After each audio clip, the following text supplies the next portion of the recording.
I'm honored today to introduce Nadia Hijab and introduce her talk and facilitate this lecture on the behalf of Dr. Mitri, who couldn't make it today, Dr. Tariq Mitri, who's the director here of the Institute.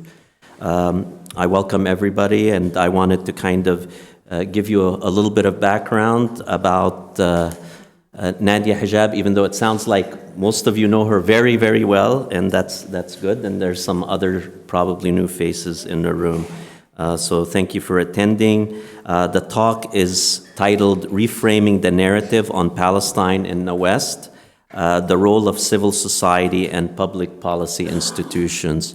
At the Institute, we've had about half a dozen lectures and talks over the last year. I think this is one of the most relevant in terms of topics. So I'm happy to have this opportunity to have a talk and a discussion afterwards.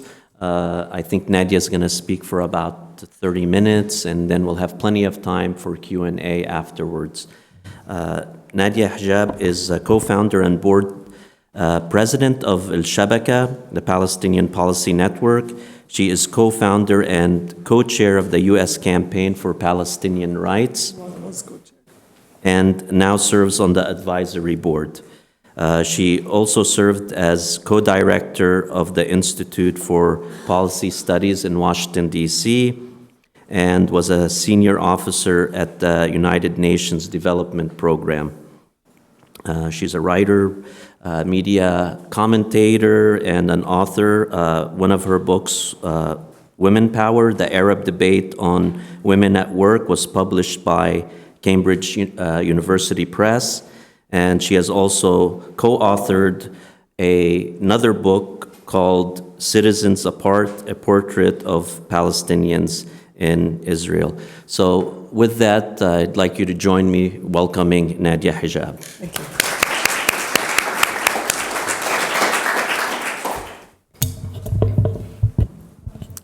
Yeah, thank you very, very much, Ryan, and it's a real pleasure to be here. And I want to thank Dr. Tariq Mitri and yourself and Suzanne Husari for welcoming me here, and for all the assistance you gave, to help make this happen. So I want to talk about the battle for the narrative on Palestine, which really has been raging since the beginning of this conflict. Israel has had the upper hand in this battle for most part, and has dominated the Western media and given its attacks on Palestinian and Arab and pro-Palestinian voices. Can everybody hear me okay? Yes. Okay, good. But the Palestinian narrative has broken through Israel's walls on many occasions. For example, during the rise of the Fidaiyin in 1960s and 70s, during the Israeli invasion of Lebanon in 82, and the first Intifada in the late 80s and 90s. And thereafter, there have been breakthroughs. But these breakthroughs didn't really challenge or shake Israel's dominance. Now, I would argue that things have been changing in the last 15 to 20 years due to a variety of factors. So as a result, Israel's efforts to reestablish its supremacy are much more ferocious now than they ever were, not that they were ever very mild. So what I want to do today is to discuss the role civil society has played in challenging Israel's dominance, and whether this challenge is enough to prevent Israel from achieving its political goals. I'll also discuss the role of public policy institutions and offer a few recommendations for the way forward.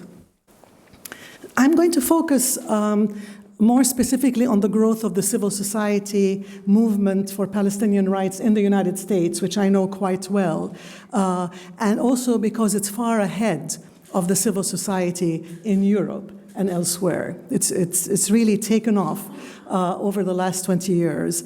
And it began with the growth of individual organizations. And I'm just going to mention 4 or 5 of these individual organizations because they'll give you a sense of how that civil society movement was built and how it grew. There's organizations that predate the period I'm covering, like ADC, where Rayan served, like the Arab American University Graduates. There are many older organizations, but I'm only going to focus on those of the last 15, 20 years.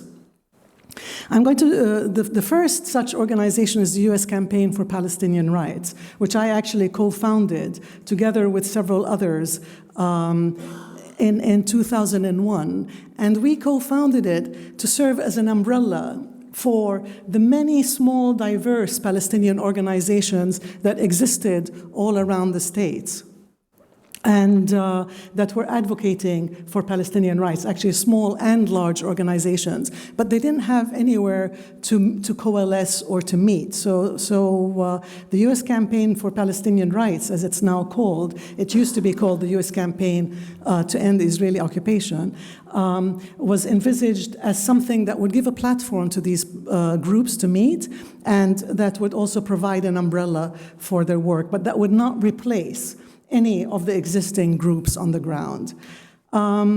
We understood the scale of what we had to do in the United States. Not only did we have to educate about Palestine and the Palestinians and Palestinian rights, we had to uneducate or de-educate because of all the years of Israel and Zionist propaganda. So this is why it took, I think, so long to build this movement in the US. One of the reasons, there are other reasons. So the early members of the US campaign included churches, such as the United Methodist Church. It included the Quakers, the American Friends Service Committee. It included Jewish Voice for Peace. These were all some of the really early members. And many other groups of diverse sizes, such as American Muslims for Palestine, ADC, Adala New York, small groups like Birmingham Peace Project, Boston Coalition for Palestinian Rights, and so on. Now, and for many years, the member groups of the US campaign number between 350 groups across the United States to about 400. They waver between those numbers. There's been a new generation on the steering committee for the last 6 or 7 years. None of the co-founders are any longer on the steering committee, which to me is a sign of success, because you want the thing to have longevity, you don't want to dominate, you don't want to grow old with it. You know, it needs to take on a life that's relevant to what's going on at that time. And I'm thrilled that the new steering committee has done things that we were unable to do, or it's not a new steering committee, it's been around for a while, but it's done things that we were unable to do, largely due to lack of resources, but also due, I think, to the fact that we work differently, which is build alliances with Black Americans, with Latinos, with Native Americans, leading to what is now known as intersectionality, where movements cross, and this, of course, reinforces the power of all the single movements.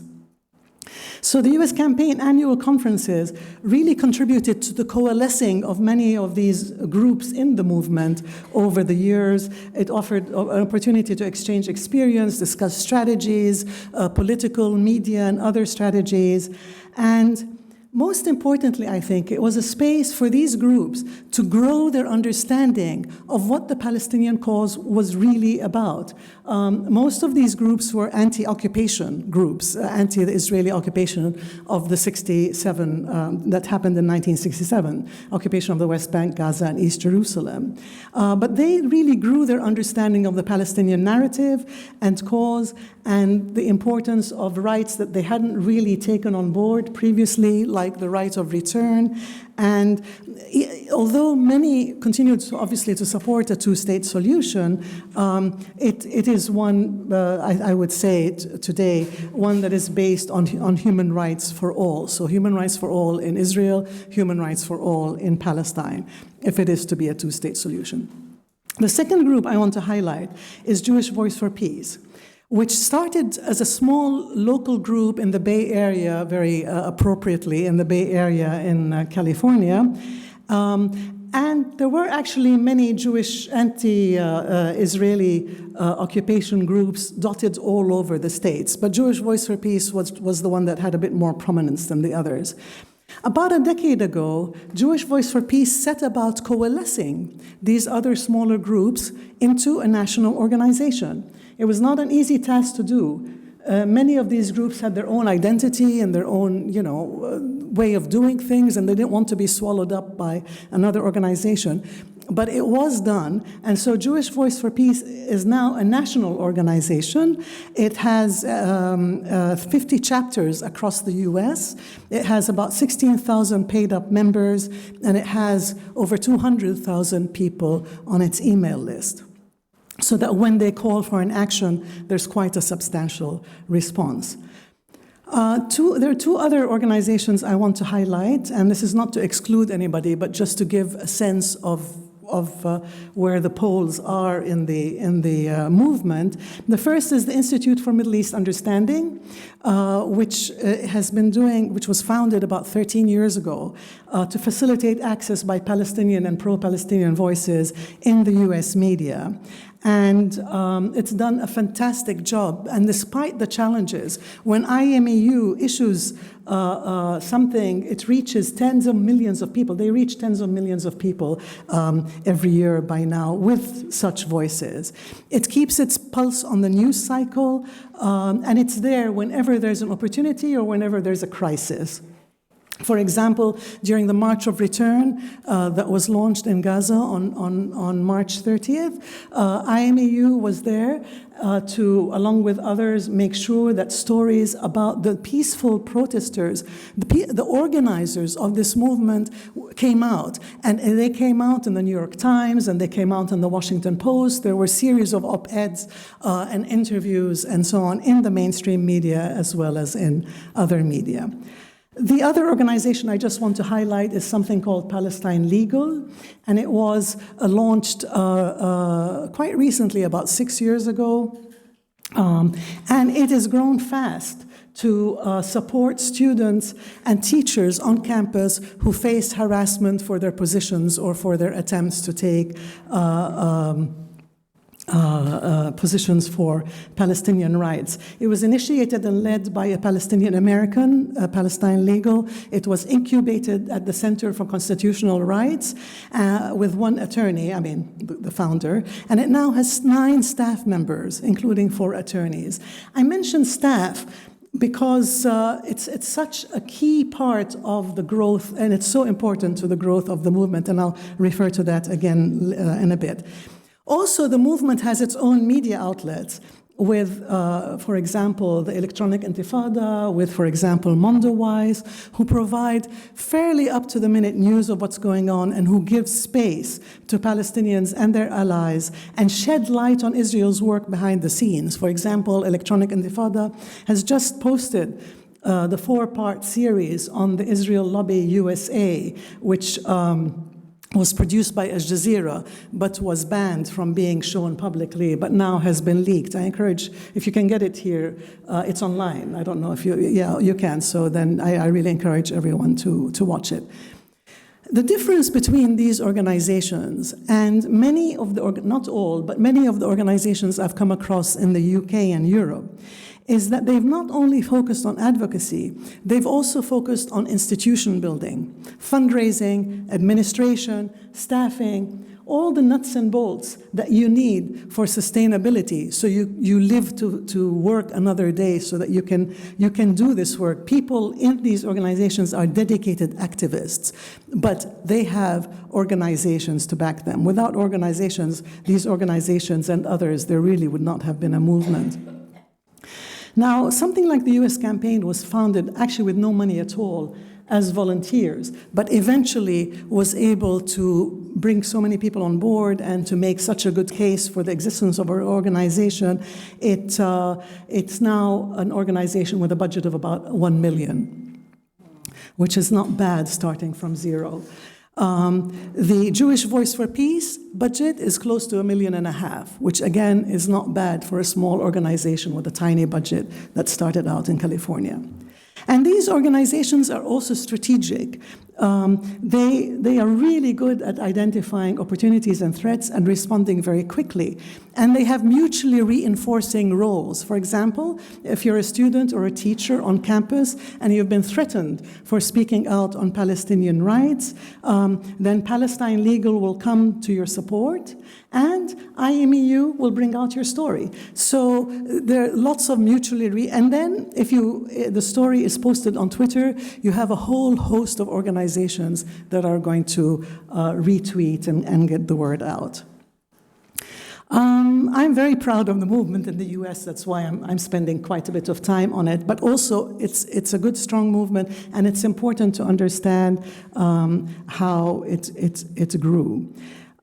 So now it's important to say how early on in this movement, let's say the movement had taken shape maybe around 2004, 2005, then the boycott, divestment, and sanctions movement was launched by Palestinians, the BDS movement, in 2005, a year after the International Court of Justice issued its advisory opinion on the wall.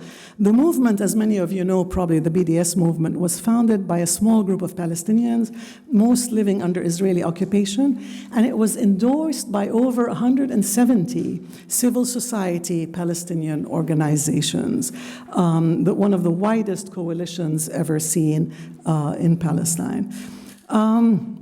BDS was launched really intentionally a year after the International Court of Justice decision on the wall, or advisory opinion on the wall, because the Palestinian leadership hadn't done anything with it. And so they thought we need a civil society movement to really give this thing teeth. The movement, the BDS movement, is led by a national committee that groups civil society organizations as well as representatives of the major political parties.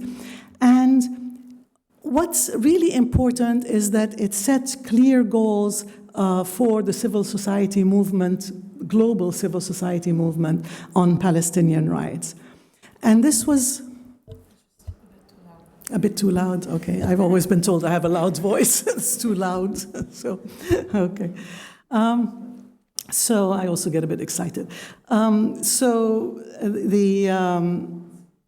the importance of giving leadership and guidance to civil society is because the Palestinians currently not only have no leadership, worse, they have a very bad leadership. So if you're living overseas and you want to support the Palestinian people, how do you know that you're going in the right direction? How do you know that you're following a strategy? How do you know that you're fulfilling goals without a leadership?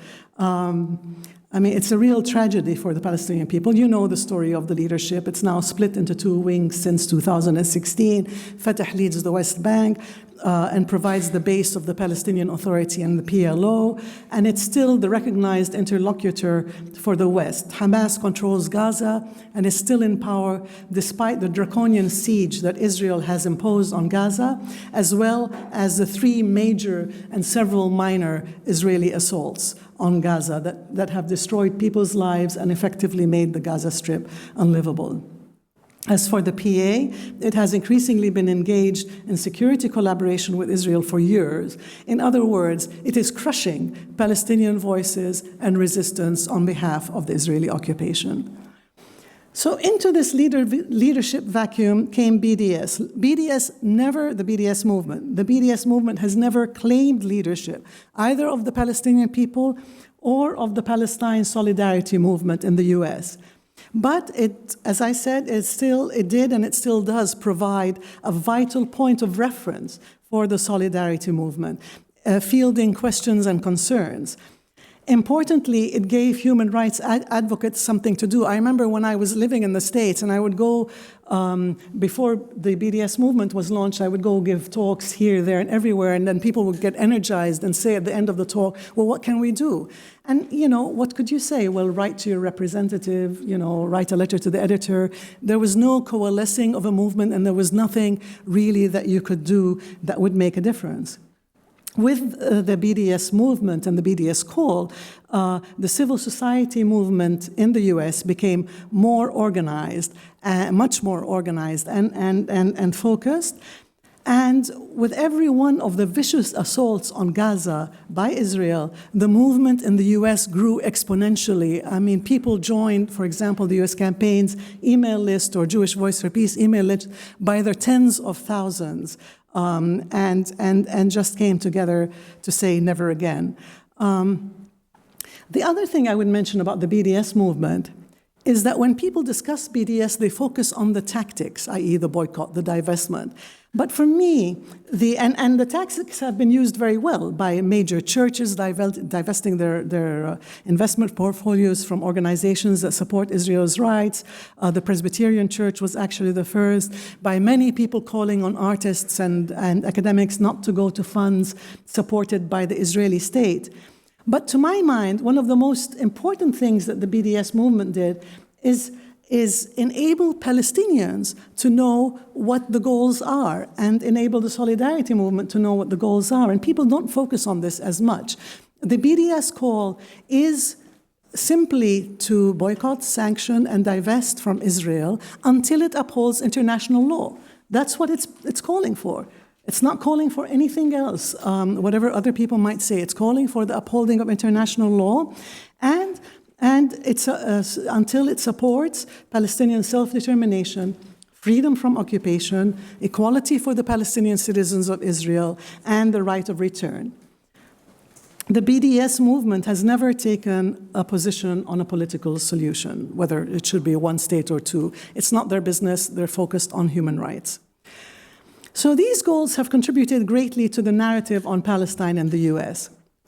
When an organization like Jewish Voice for Peace actually endorses the BDS call, which it did after many years of educating its membership on what is BDS, because people tend to find, if they don't know about it, they tend to find BDS scary.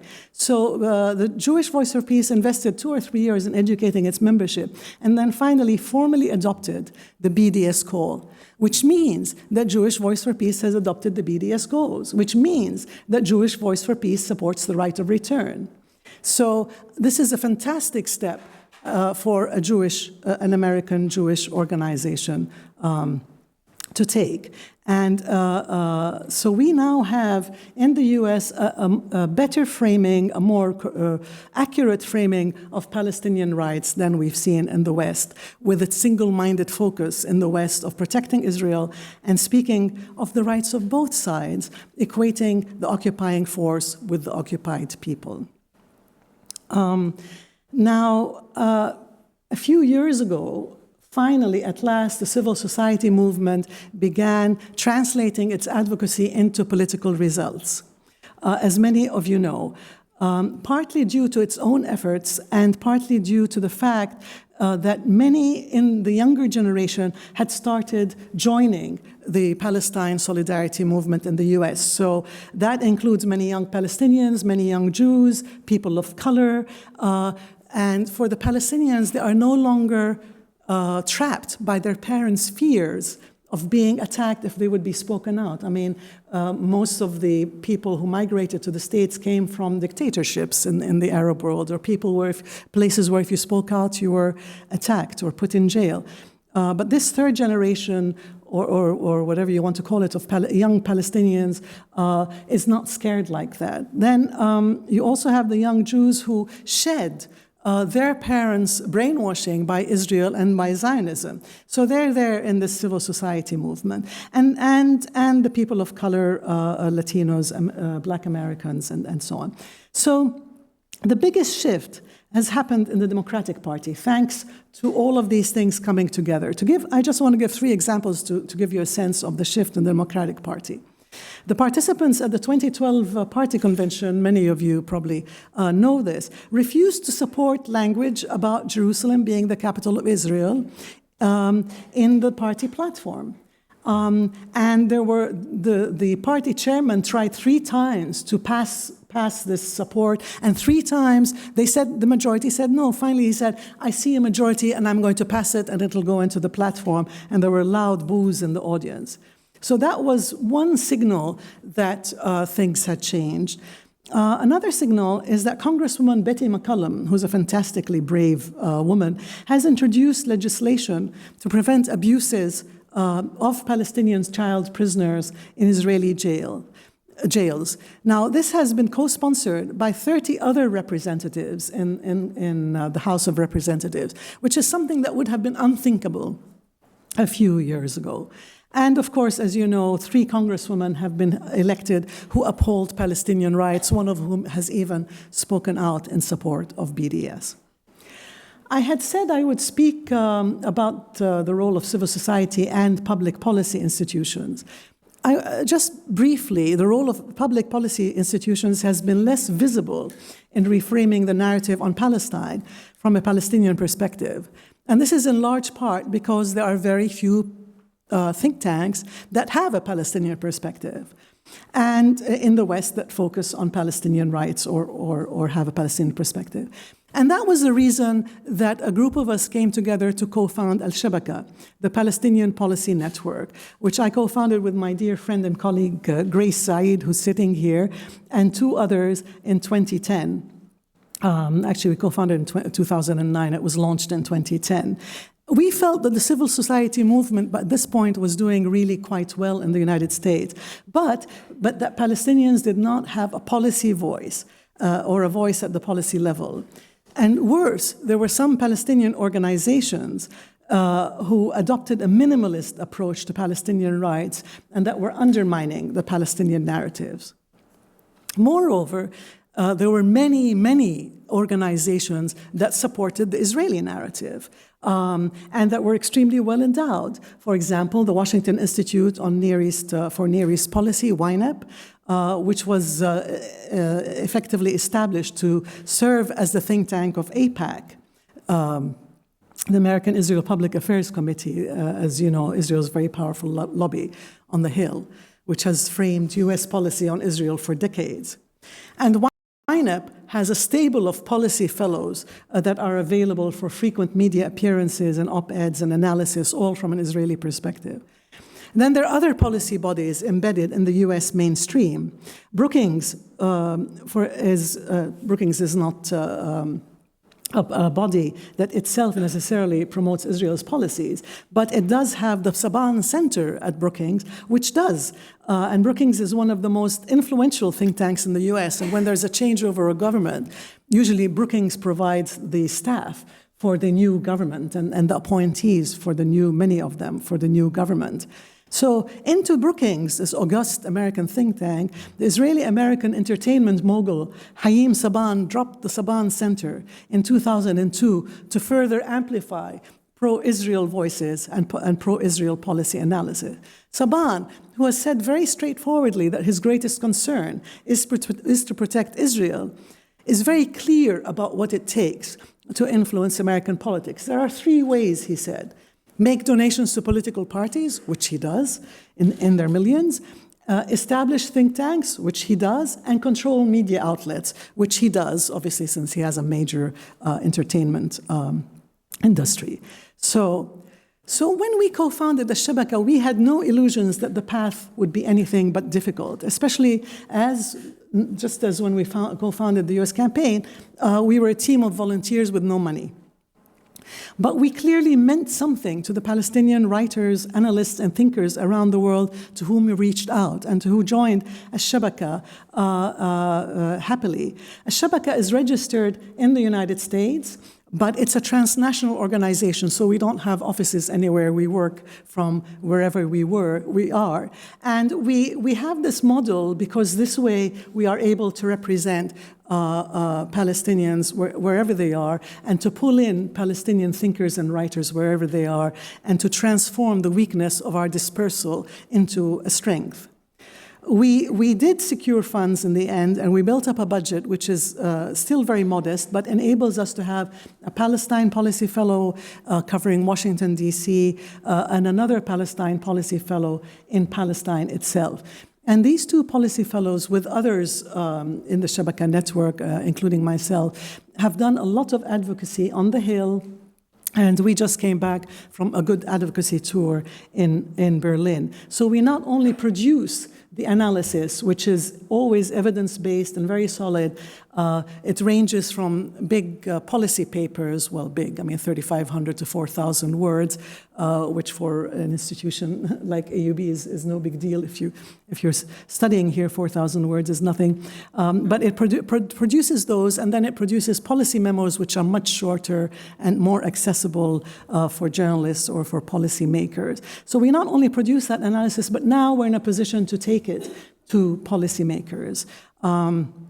So while there are other public policy institutions that do focus a bit on Palestine, they have other focuses as well, like the Carnegie Endowment or the European Council on Foreign Relations. But really, I think there's only one shabaka, or only in the West, that focuses on this narrative, on this analysis. So if you're not on Al-Shabaka's email list by now, I would really encourage you to join it.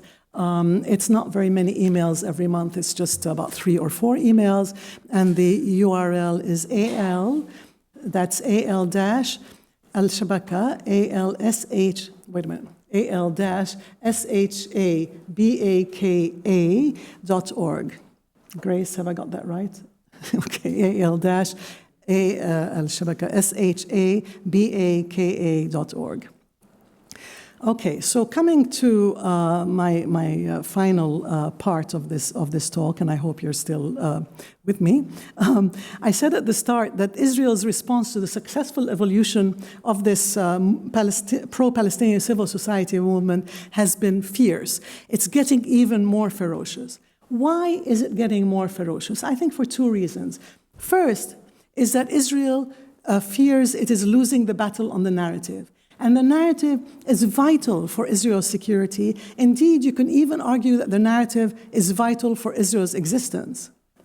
Unlike the Palestinians who have expressed a willingness to live with Jews in a single state after 1967, and then to live in 2 states alongside Israel after 1974, for Israel, this is a zero-sum game. It's either them or the Palestinians. So they want to make sure it's them. As Edward Said wrote in Permission to Narrate, 2 years after Israel invaded Lebanon and besieged Beirut, something else was at stake in this invasion, i.e. something else from destroying the PLO and moving it out of Lebanon. Something else was at stake, which was the dealing with the inadmissible existence of the Palestinian people, whose history, actuality, and aspirations, as possessed of a coherent narrative direction that was pointed towards self-determination, could not, this, he says, I mean, effectively in this quote, you could not allow a Palestinian people to exist with a Palestinian narrative. It had to be crushed, and it still has to be crushed. So Israel's core designs on Palestine, to my mind, have been consistent from the start of the Zionist movement: to secure the maximum amount of Palestinian land with the minimum amount of Palestinian people. And Israel's determination to control the narrative parallels this goal of a land without a people for a people without a land. Israel's control of the narrative is basically, if one Palestinian is left to tell the Palestinian story, that's one Palestinian too many. They have to, the Palestinian, because then people will start asking questions. Who are the Palestinians? Where are they? What is their story? So, in my view, the second reason but that's one reason. The second reason that Israel is determined to take control of the discourse is because it wants to take advantage of the Trump administration to end the conflict on its terms. People are waiting for the Trump administration to launch its deal of the century. But actually, the deal of the century is being implemented before our very eyes. You've got the move of the US Embassy to Jerusalem, the cutting of funds to UNRWA, and the attempt to legislate a whole new definition of who is a refugee, so that only those born in Palestine would be considered refugees. And that would reduce the number of refugees from 5 million to something like 50,000. I don't think they'll get away with it, but they're trying. And you've got the closing of the PLO office in Washington. You've got a push to recognize Israel's annexation of the Golan Heights in 1981. All of these are the deal of the century in action. So Israel really wants to shut down the discussion of these new facts on the ground, as well as to shut down the increasingly strong Palestine solidarity movement. And together with its allies, it's working overtime, and it has a huge war chest of millions of dollars to use against the Palestine solidarity movement, or anyone speaking for Palestinian rights. And their tactic is really simple. They want to conflate any criticism of Israel with anti-Semitism. So if you say Israel is doing something wrong, that's anti-Semitic. Why are you singling out Israel? You know, why not talk about Saudi Arabia? Why Israel? This is because you're anti-Semitic. So their talking points are all revolve around this core basic. Their talking points either sidetrack the issue or conflate criticism of Israel with anti-Semitism.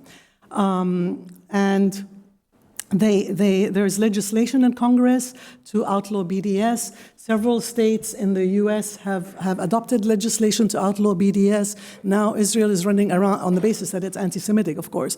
Israel's allies are running around Europe trying to get states to outlaw BDS and parliamentarians in the European Parliament to sign a pledge against it and against what it's doing. So they maintain, among other things, they maintain a list of active young individuals and attack them on social media, which is very devastating for young students trying to get on in life. And this is all very well described in the Lobby USA. It's actually been exposed. One of the worst organizations called Canary Mission, which has a long list of young people and not so young people who work for Palestinian rights, and it was exposed by the Jewish Forward. So you can read all about Canary Mission on the Jewish Forward. I was quite surprised by that, but there it is. In the UK, I just want to give this as an example of the conflation of criticism of Israel with anti-Semitism. In the UK, Israel and its allies spent the whole summer attacking Corbyn and the Labour Party for not having adopted the what is known as the IHRA definition of anti-Semitism in full. So the definition is 2 lines, but then there's 11 examples. Of these 11 examples, 7 mention Israel.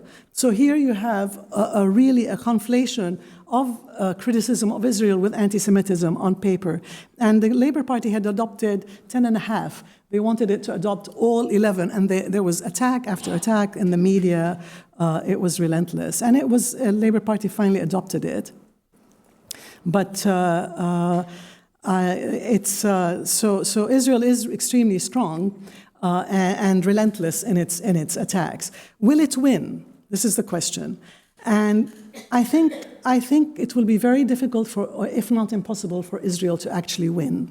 There are several reasons. The first is that its determination to annex the West Bank undermines the whole system of international law, which is so important for Europe, especially, and the EU after the world wars. They are really attached to the system of international law as necessary to prevent another world war. And so even if it hasn't done anything meaningful on settlements, Israel has, the EU has been holding the line on Jerusalem as well as on annexation. Second, Israel's actions are rapidly alienating Jews themselves. When it passed the nation-state law, which formalizes the second-class status of the Palestinian citizens of Israel, it alienated a huge number of US and British Jews, and of course was very hard for the EU to swallow. I'll give you one example. A major British donor of millions and millions to Israel, called Dame Vivian Duffield, who's donated to Israel over decades, said, "My Israel is dead." And then she said, "It's apartheid. This is one rule for one group and another rule for another group." So it's very hard to attack Palestinians for calling Israel an apartheid state when someone as prominent as this calls it apartheid. Israel is also alienating U.S. Jews in other ways, which we can talk about during the Q&A. So third, BDS is actually working, and this is the assessment of the pro-Israel forces themselves. Just last year, a report by the pro-Israel Reut Institute and the Anti-Defamation League, the ADL, outlined Israel's failure to stem, as they put it, the impressive growth and significant success of the BDS movement for Palestinian rights. And just take most recently the decision by Airbnb to stop listing bed and breakfast offers in the settlements in the occupied territories, which was the result of several years of civil society advocacy, but also the effect of a Security Council resolution known as 2334 or Security Council Resolution 2334. And because the very next day after Airbnb announced this, Human Rights Watch was coming out with a report that was titled Bed and Breakfast on Stolen Land. So Airbnb pulled out, and now there are calls for Booking.com to pull out. When you compare the extremely modest resources of the civil society movement for Palestinian rights against the resources Israel brings to this, this is no mean feat. Fourth, do I have like 3 more minutes, or do you want me to stop now? Okay. 3 more minutes, okay? I can't resist telling this story, but the fourth reason why I don't think Israel will succeed is because the groundswell of people who know about the Palestinian narrative is too large to silence by now. So after last summer's relentless attacks on the Labour Party, they had the conference, and a resolution was put forward to the conference to, among other things, stop arms trade to Israel. The delegate presenting the resolution spoke about the Nakba, among other injustices, which is really unheard of to speak about that at a Labour Party conference. And he received a standing ovation as he spoke, as 1,300 Palestinian flags that had been brought quietly into the room were raised, and he kept getting standing ovations. And the resolution was passed. That if a Labour Party comes to government, it would cut arms sales to Israel. So this is a powerful counter message to everything that happened to the Labour Party during the summer. But I would conclude by saying this is no time to rest on laurels. Israel is very powerful, and it's allying itself with authoritarian regimes in Europe and in Latin America, as well as racist nativist forces in the US. These movements are actually among some of the most virulent anti-Semites that exist around the world. So it's really tragic that Israel is doing this and yet claiming to speak in the name of the Jews. But Israel is still very powerful. So if I had to identify 3 things for investment, I would say first, there's a need for a much stronger and well-resourced civil society, as well as stronger and better resourced think tanks. Not just in the US, but especially in Europe, where the civil society movement has developed differently. Also, the civil society movement needs to invest further in getting the discourse right. It always speaks to what Palestinians are against.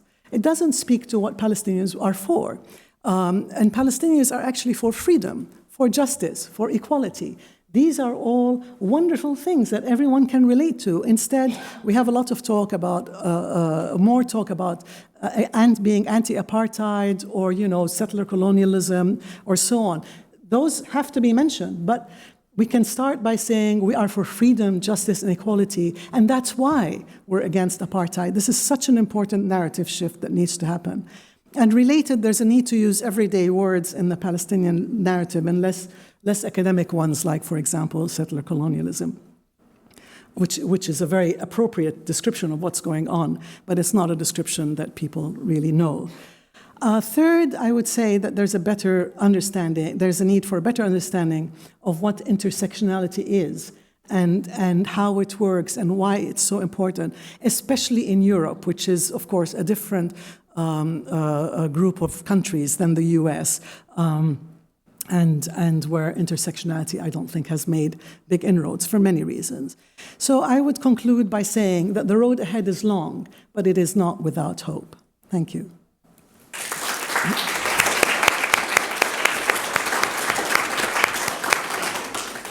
Thank you, Nadia, for that comprehensive and lucid talk. That was excellent. And we have plenty of time now for questions, comments, but please keep them brief, maximum of a minute or two.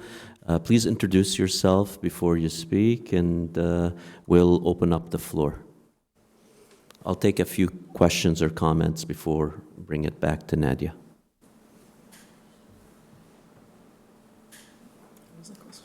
Oh. Hi, my name is Seema. I'm from DC. So I have a question. First, I wanted to thank you. I wanted to thank you for your talk on the progress of civil society in the West. I do agree that we've made a lot of strides. However, and also we have more outlets to portray the Palestinian narrative. However, when it comes to the mainstream media in the US, I still feel like we're lacking. I was curious to hear your opinion on what occurred just yesterday with the UN, with Mark Lamont Hill, who is now been fired from his position at CNN for simply, saying Palestinians deserve human rights. So still, it's very costly to speak about Palestinians in a human way, especially in the mainstream media, so I was wondering your opinion about that. Take a couple more, yes. Thank you for a very insightful talk. My name is Rana. I'm a PhD candidate at York University in Toronto, and I do work on the Bds Movement in Canada. You mentioned about we definitely need to invest in these courses, on these courses, and there's a lot of debate taking place in academia, and actually even in Ashabaka. I'm aware of your policy network on the debate that's taking place, whether we should frame it as settler colonialism or national struggle, or even indigenous as indigenous studies, or whatever. What do you suggest? Is there? I know you have mentioned a bit about human rights and the importance of international law, which sometimes the activists in the West, they like these languages, but there are problems in the international law. How can we address this? So if I'm talking, for example, about BDS activist in Toronto who's trying to do solidarity work with indigenous people, then they will tell you, like, don't mention international law, we have like serious issues around it. So is there like one narrative we should adopt, or maybe we can have this collection of everything? And just one comment you mentioned about Israel is aligned with some dictatorship regimes. It's even aligned with some supposedly liberal governments. Last week, the Canadian Prime Minister Trudeau conflated BDS with anti-Semitism as well. So, thank you. Take one more question if anybody's ready. Hi. I was wondering if you could provide some insight onto the internal narrative within the Palestinian community in the U.S., because I think that's part of the strength of the Jewish narrative and the Zionist narrative, is that there's such a strong bond within the Jewish community in the U.S., and so if you could speak to whether there's a parallel for Palestinians. What was your name, sorry? Oh, Rose. I'm a public policy student. Okay. You want to go ahead? Sure. Yeah, thank you. Those were all really excellent questions, goodness. By the way, I want to apologize for having gone on for so long, because I thought I would be speaking for 30 minutes, and I realized to my shock that it's been more like 45, but that's okay. So what the mainstream, I mean, we have a long way to go, for sure. And that's why I said we absolutely need much more investment than what we have. People are performing miracles with extremely modest resources. So much more is needed. Now, what happened yesterday, and I only just caught it very quickly, is that Mark Lamont Hill is a professor. He was on CNN, and is also a professor at Temple University, and is a Black activist. So he had just come back from Palestine, so he was really fired up.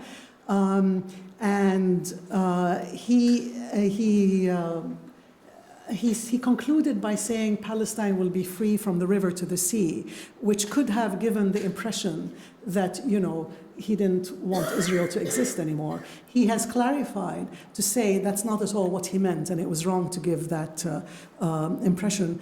He meant that it should be a place where all are equal regardless of, color or race or creed or whatever. It should be a place where all are equal under the law. So I think, as I understand it, he himself, so it was a huge assault on, it just goes to show that in 24 hours you can get such an amazing assault that CNN can freeze and back down and immediately fire someone. And I think it came as a huge shock to him, as I understand it. And it may be that he himself does not want any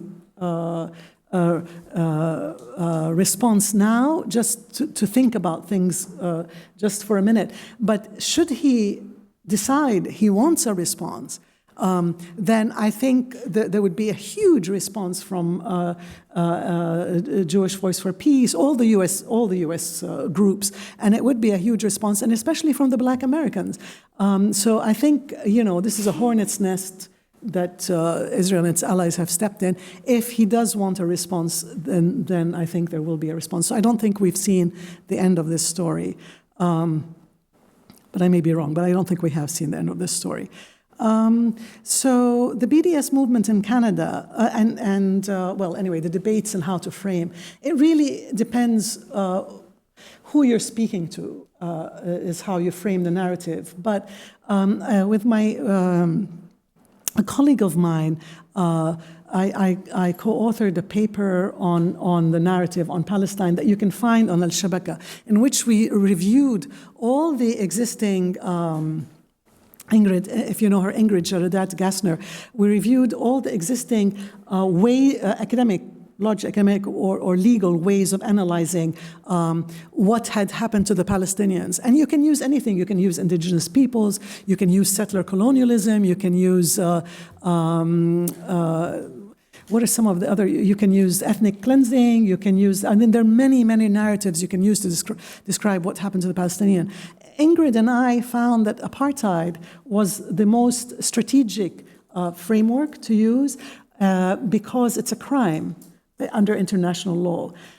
So the international law has problems, yes, but the problem with international law is nobody's going to apply it if you don't have the power to apply it. So if you don't galvanize the power at the same time as you have the law, nobody's going to listen to you.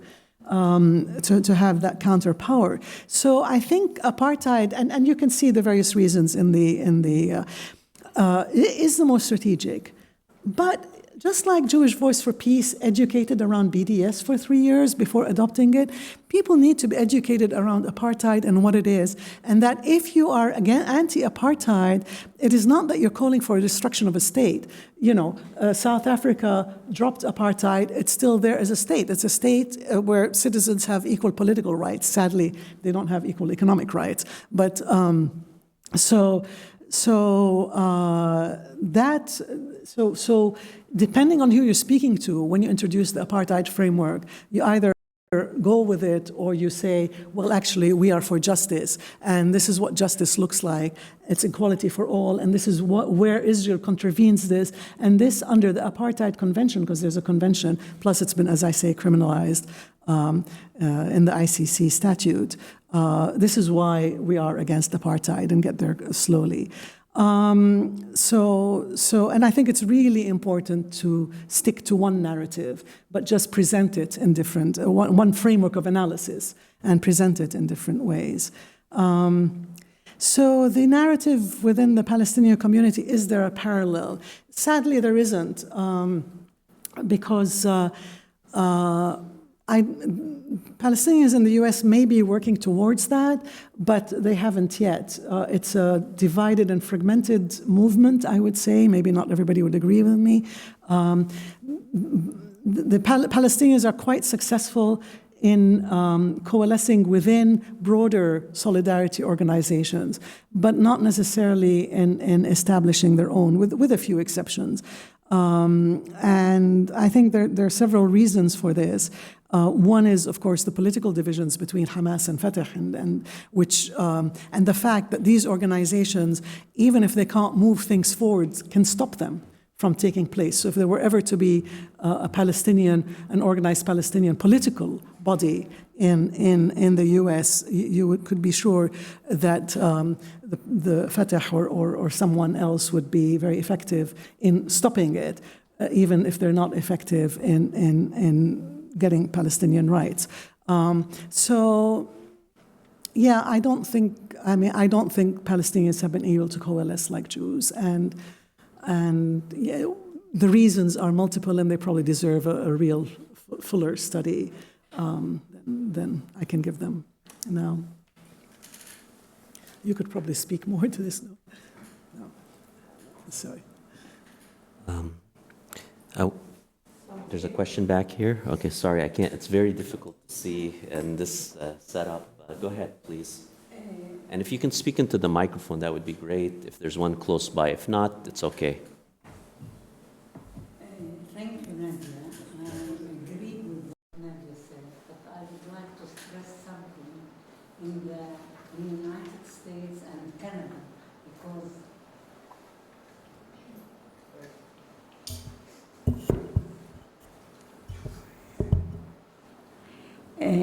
that there is a big movement in United States and Canada, and especially in the universities, that university students are really working hard and effectively, and with the Jews, with the Jewish Voice for Peace and others, and the churches, for example, the Presbyterian, the Quaker, the Lutherans, that they have taken very positive and strong steps towards to work with the Palestinian for these things.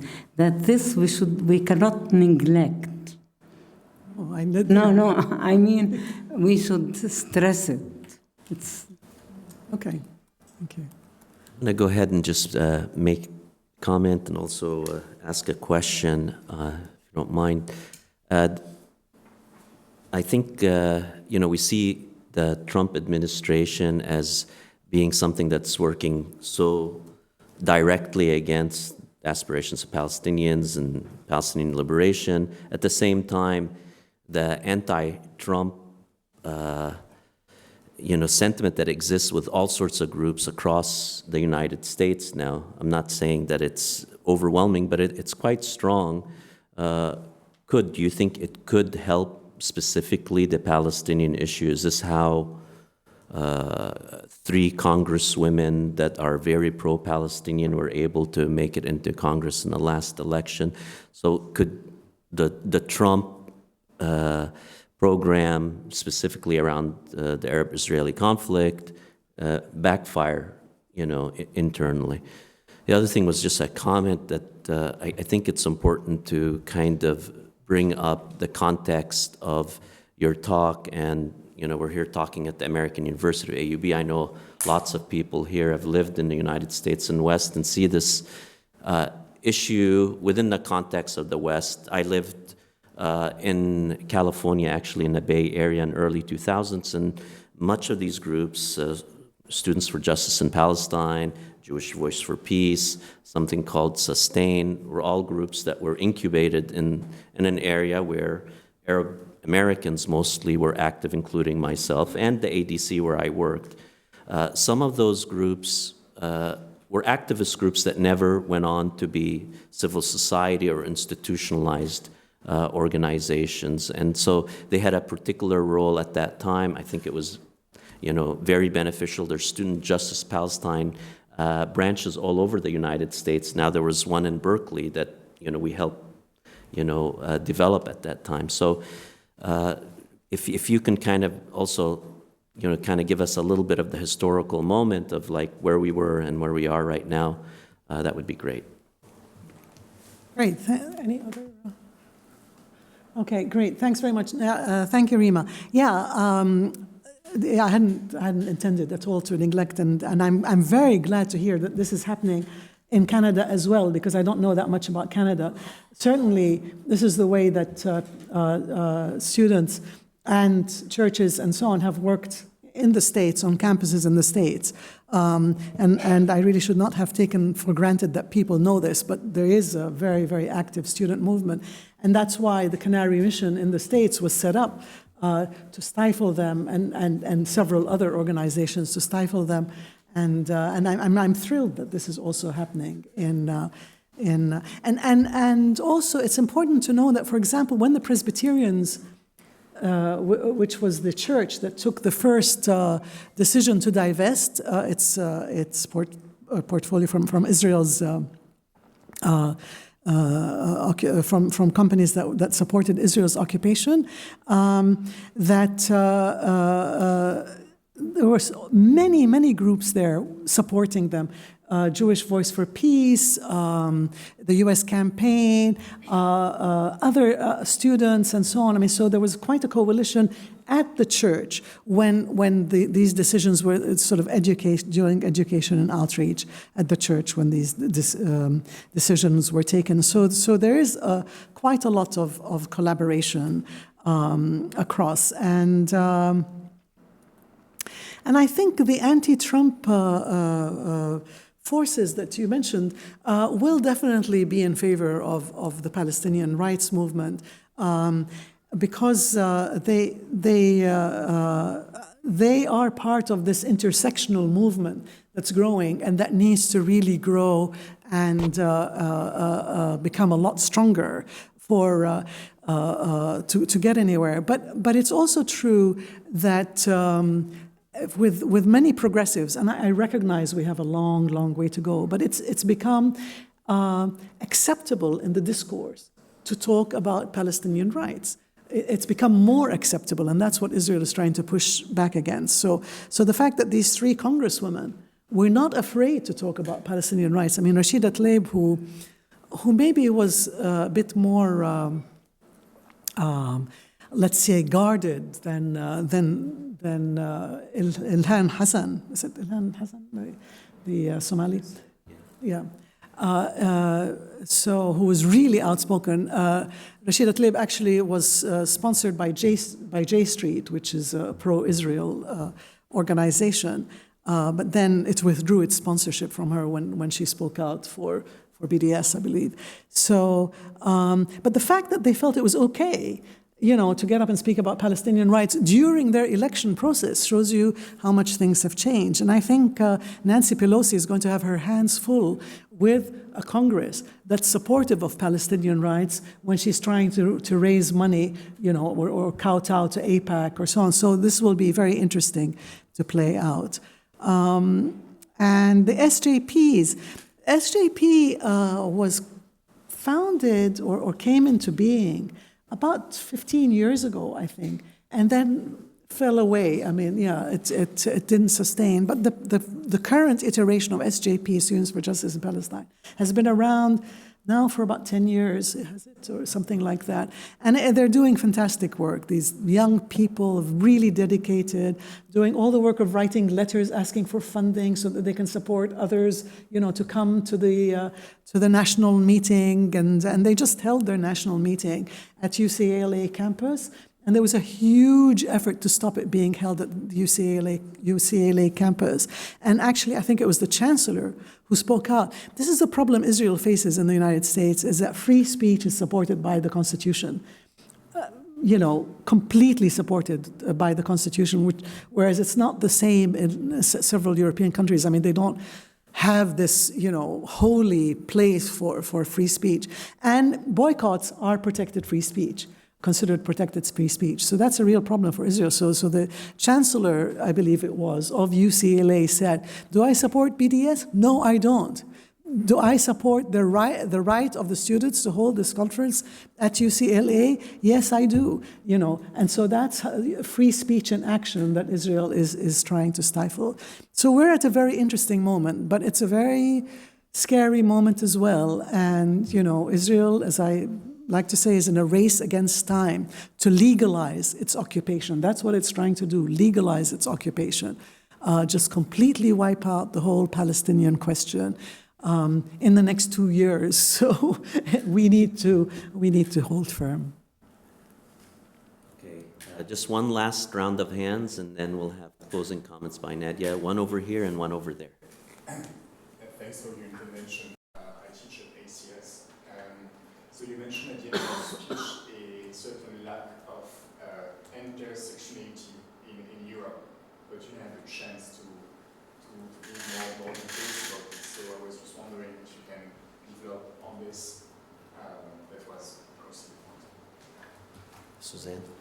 I just wanted to ask about the Arab Street and the Arab States' position lately with this weakness in fighting for the Palestinian cause, and we don't have this advocacy anymore, and even the Arab Street is not as active as it was. How is it maybe like in the US when they see that Arab states and the fathers of this cause not talking enough about this cause and not advocating enough, that how does it affect this activism that we see in the US?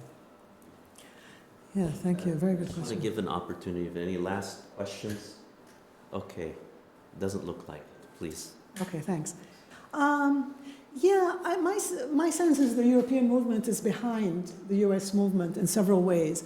For example, as far as I can see, they mostly work as volunteers. They don't establish organizations. I'm not saying there are no organizations in Europe working. There are several. But in the UK, I mean, you can count the organizations that exist and are effective on the fingers of one hand. Whereas in the US, there's something like 400 and more. But actually, that's not true. Those aren't staffed and resourced organizations. So what I consider an organization is not just a group of volunteers.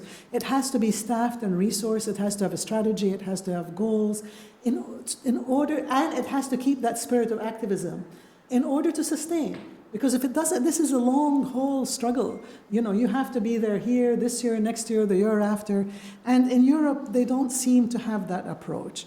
And then also the US was established. Now, the US has its flaws, God knows, but it was established effectively. It is considered to be a melting pot, and people have come to it from all over the world. So although there hasn't been intersectional work, say, between Palestinians and blacks or Latinos and black, there hasn't been this intersectional work until more recently, although that's not quite true, because in the 60s and 70s there was some of that work.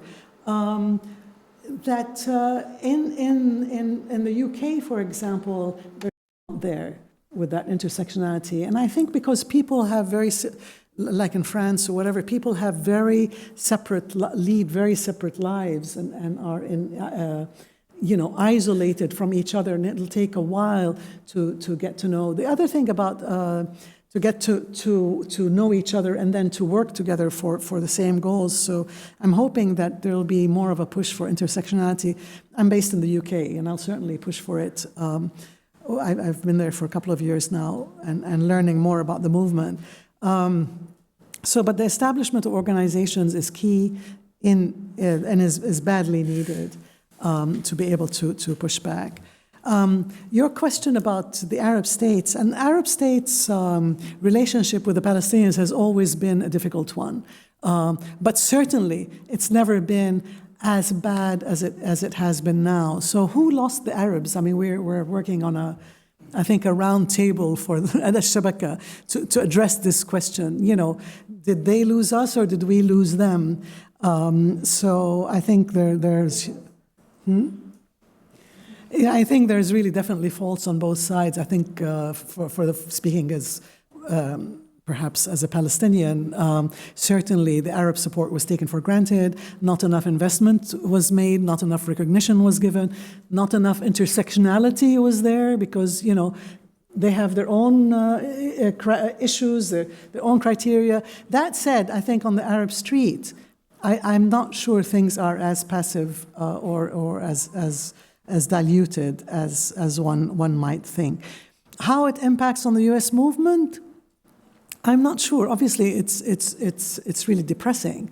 But I think the lack of a Palestinian movement impacts more on the U.S. movement and on all the movement everywhere. The lack of a Palestinian leadership has a far bigger impact.